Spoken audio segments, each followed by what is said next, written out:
అయోధ్యలో దివ్యమైన ఘట్టం, శతాబ్దాల పాటు అందరూ ఎదురు చూసిన ఘట్టం చివరికి వచ్చింది. ఇప్పుడే కొద్దిసేపటి క్రితం ప్రధానమంత్రి మోదీ ప్రసంగంతో పరిసమాప్తయింది. బాలరాముడి ప్రాణ ప్రతిష్టకి సంబంధించి మరిన్ని విషయాలు తెలుసుకుందాం. మనతో పాటు ఆధ్యాత్మికవేత్త, ప్రవచనకర్త, అందరికీ సుపరిచితులు అనంతలక్ష్మి గారు ఉన్నారు. నమస్కారం అమ్మా. నమస్తే అమ్మా. తమరి రాక మా అందరికీ అదృష్టం. చాలా అందరికీ సంతోషమేనమ్మా. ఇవాళ మనందరికీ కూడా అదృష్టమే. బాలరాముడి ప్రతిష్టాపన 500 సంవత్సరాలుగా ఎదురు చూస్తూ 4000 మందికి పైగా ప్రాణాలు అర్పించినటువంటి ఒక ఉద్యమం సాకారమైనటువంటి రోజు అందరికీ ఆనందదాయకమేనమ్మా.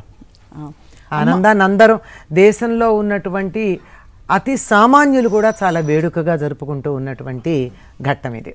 అమ్మ, రాముల వారు ఎప్పుడూ ఉన్నారు, వర్తమానం మాత్రమే కాదు అనంతం అని మనందరికీ తెలిసిన విషయం. అయినప్పటికీ ఈ ఆలయ నిర్మాణంలో జరిగిన ప్రత్యేకతలు ఏవైతే ఉన్నాయో మనం చూస్తున్నవి, వాటి గురించి వివరించగలరమ్మా? బాలరాముడి గురించి బాలరాముడుగా సాధారణంగా మనకి ఎంతసేపు కృష్ణుడు అనగానే బాలకృష్ణుడే గుర్తుంటాడు. అవును. ముఖ్యంగా తెలుగు వాళ్ళకి పోతన ప్రభావమో ఏమో తెలియదు కానీ కృష్ణుడు అంటే బాలకృష్ణుడే.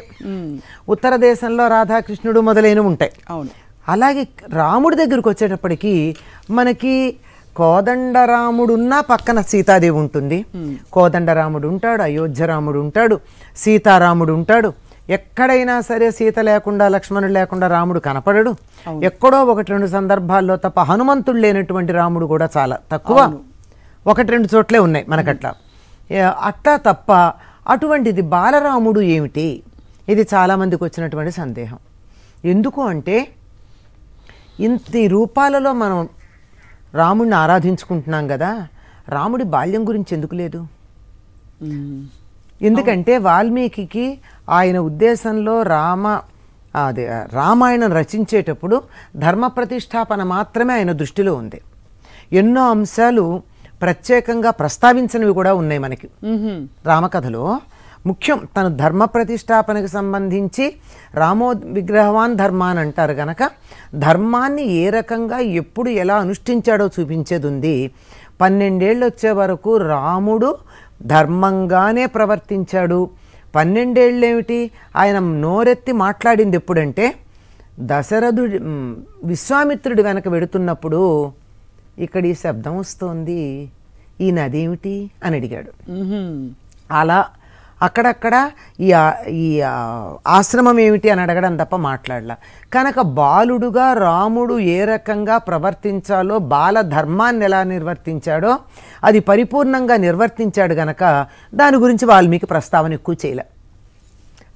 కృష్ణుడి దగ్గరికి వచ్చేటప్పటికి కృష్ణుడు అసలు బాల్యంలోనే యశోద దగ్గర ఆయన నెరపినటువంటి లీలలు అనంతంగా ఉన్నాయి. కృష్ణుడు అనగానే మనకి బాలకృష్ణుడే గుర్తొస్తాడు. చేతిలో వెన్నముద్దు పెట్టుకునో, కాళీయ మర్దనం చేస్తూనో, గోవుల్ని కాస్తూనో, ఇలాంటివే గుర్తొస్తాడు.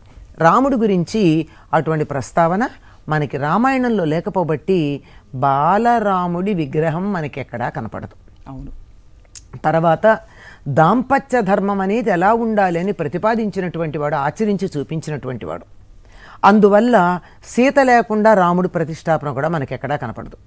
బాలకృష్ణుడి ఆలయాలు ఉన్నాయి కానీ అక్కడ వాళ్ళు కళ్యాణం చేయాలంటే రుక్మిణీ కృష్ణుల్ని పెట్టుకుంటారే తప్ప ఉత్సవ విగ్రహాల్లో బాలకృష్ణుడి పక్కన రాణి నాయిక ఉండదు. అవును. మరి రాముడు సీత లేకుండా రాముడు లేడు కదా. అందువల్ల ఎక్కడా మనకి ఈ రాముడి విగ్రహాలు లేవు. ఇక్కడ ఎందుకు పెట్టవలసి వచ్చింది అంటే మరి అంతకుముందు ఏ విగ్రహాలు ఉండేవో అంత స్పష్టత మనకి లేదు. అవును, కొంతే ఉంది. అక్కడ రాముడు జన్మించినటువంటి ప్రదేశం కనుక ఇది రామ జన్మభూమి అన్నటువంటి మాట మనం బాగా వింటున్నాం కనుక జన్మభూమిలో బాలుడుంటేనే బాగుంటుంది. అంతేకాదు రాముడు ధర్మానికి ప్రతీక. ఇప్పుడు ఒకప్పుడు అనుకున్నారు రామాయణ కాలంలో రామాయణాన్ని అనుసరించి భూమండలానికి అంతటికి అయోధ్య రాజధాని. భూమండలానికి అంతటికి మొత్తం భూగోళం మొత్తం అంత రామాయణం చదివితే మనకు అర్థమవుతుంది. మొత్తం అంతా కూడా ఇక్ష్వాకుల పరిపాలనలోనే ఉండేది. ఇక్ష్వాకుల రాజధాని అయోధ్య. మిగిలిన వాళ్ళందరూ సామంతరాజులే. అందువల్ల అక్కడ ధర్మ ప్రతిష్టాపన యావత్ భూమండలానికి జరిగింది. ఇప్పుడు అయోధ్య ఏమవుతోంది? మాకు ప్రపంచానికంతా రాజధాని అంటే ఊరుకుంటారా? ఊరుకోరు కదా. ఊరుకోరుగా. పోని దేశానికి రాజధాని అన్నా ఊరుకుంటారా? ఊరుకోరు కదా. కానీ అది కేంద్రంగా కావాలి. అక్కడి నుంచే ధర్మం ప్రచారం అవుతుంది, ప్రసారం అవుతుంది, ప్రసరిస్తుంది. అందువల్ల ఆధ్యాత్మిక రాజధానిగా అది తయారవ్వాలి. ఆధ్యాత్మిక రాజధానిగా తయారవ్వాలంటే ఆధ్యాత్మికతకి బేస్ ఏమిటి?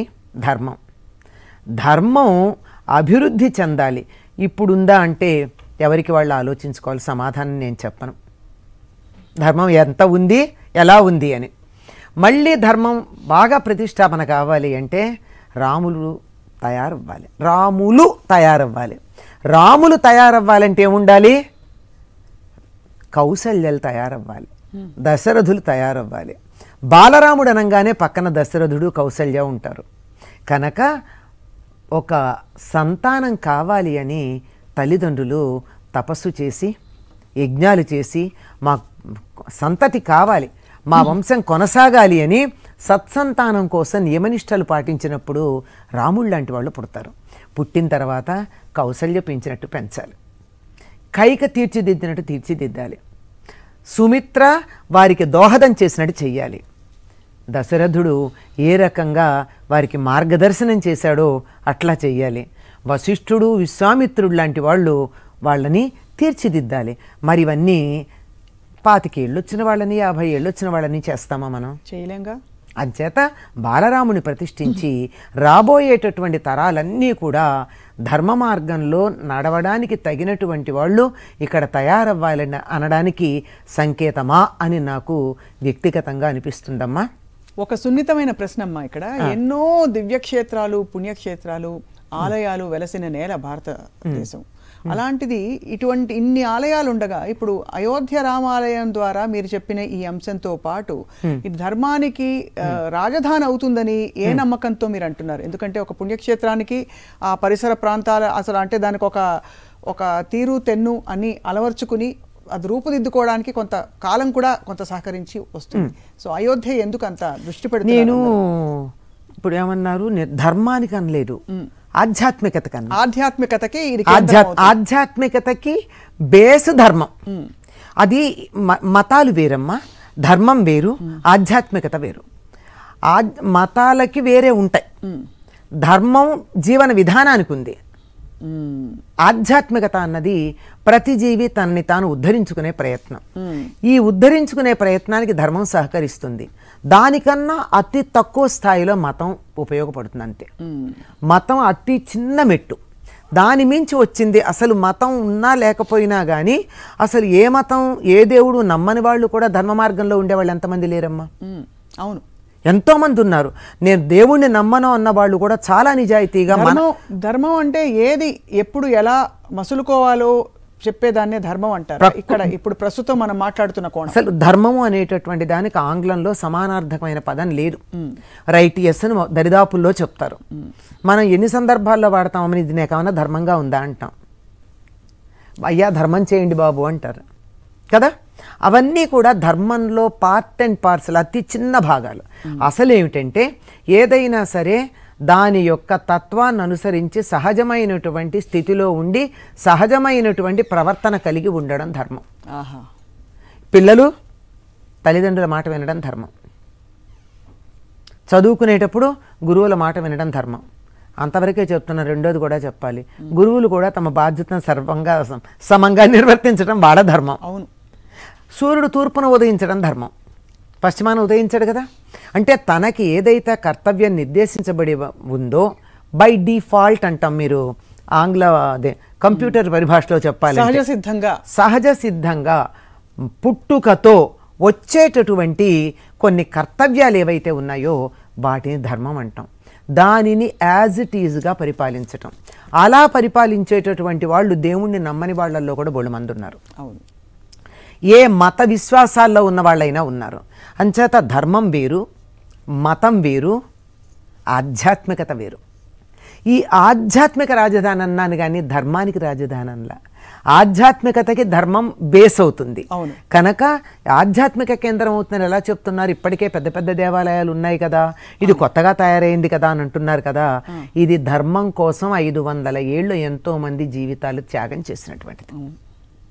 ఎంతమంది 4 లక్షల మందికి పైగా పోరాటంలో శరీరం వదిలారని చెప్తారు. తెలిసినటువంటి సంఖ్య మరి తెలియంది ఎంత ఉందో. ఎంతమంది వికలాంగులయ్యారు, ఎంతమంది ఎన్నో రకాలుగా ఇబ్బందులు పడ్డారో అవన్నీ తెలియదు. ప్రాణాన్ని అర్పించినటువంటి వాళ్ళ సంఖ్య ఇంత ఉంది అని చెప్తారు. కనుక ఒక ధర్మం కోసం ప్రాణమైనా అర్పించడానికి సిద్ధపడినటువంటి చోట ఆధ్యాత్మికత వెల్లివిరేయకుండా ఎలా ఉంటుంది? ఆధ్యాత్మికత అంటే తనని తాను ఉద్ధరించుకునేటటువంటి ఈ మిగిలినటువంటి వ్యక్తులతో కానీ, పరిసరాలతో కానీ, వాతావరణంతో కానీ దేనికి సంబంధం లేకుండా ఒక ఆత్మ, ఒక సోల్ తనని తాను ఉన్న స్థితి నుంచి ఉన్నత స్థితికి ఎదగడం ఆధ్యాత్మికత. అది వెళ్ళి విరుస్తుంది, దానికి కేంద్రంగా ఉంటుంది. చాలా గొప్పగా అంగరంగ వైభవంగా జరిగిందమ్మా. చాలా బాగా జరిగిందమ్మా. అది కానీ మనకి సమయం ప్రస్తుతం క్లుప్తంగా ముగించమని మాకు చెప్పారు కనుక, సూచనలు ఇచ్చారు కనుక మీ అద్భుతమైన ఈ చక్కటి మాటలతో ఇవాటి కార్యక్రమాన్ని మేము ముగిస్తూ స్వస్తి పలుకుతున్నామమ్మా. అలాగే మరొకసారి మీ మాటల్లో ఇవాల్టి దివ్యమైన ఈ ఘట్టం చూసిన మీ అనుభూతి వివరించి మనం.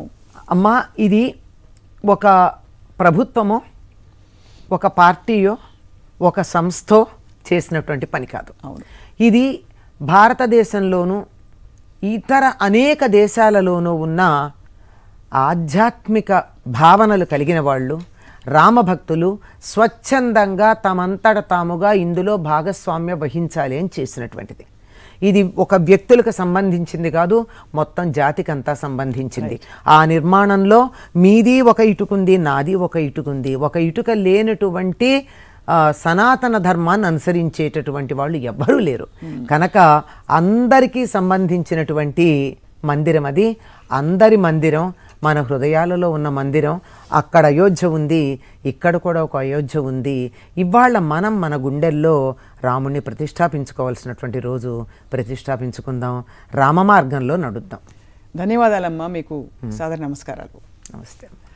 ఇది ఇవాల్టి ప్రత్యేక కార్యక్రమం. లైవ్ టెలికాస్ట్ ఇలాగే కొనసాగుతుంది. ప్రత్యక్ష ప్రసారం అయోధ్య నుంచి ఎప్పటికప్పుడు మీకు అప్డేట్స్ అందిస్తూ ఉంటాం. సాయంత్రం దివ్యంగా దీపాలు వెలిగించమని చెప్పి ప్రధానమంత్రి సూచించారు. అయోధ్య నిజంగా ఇంకా మరింతగా కళకళలాడబోతోంది. ఆ దృశ్యాలు కూడా మీ వరకు చేరుస్తాం. Stay tuned.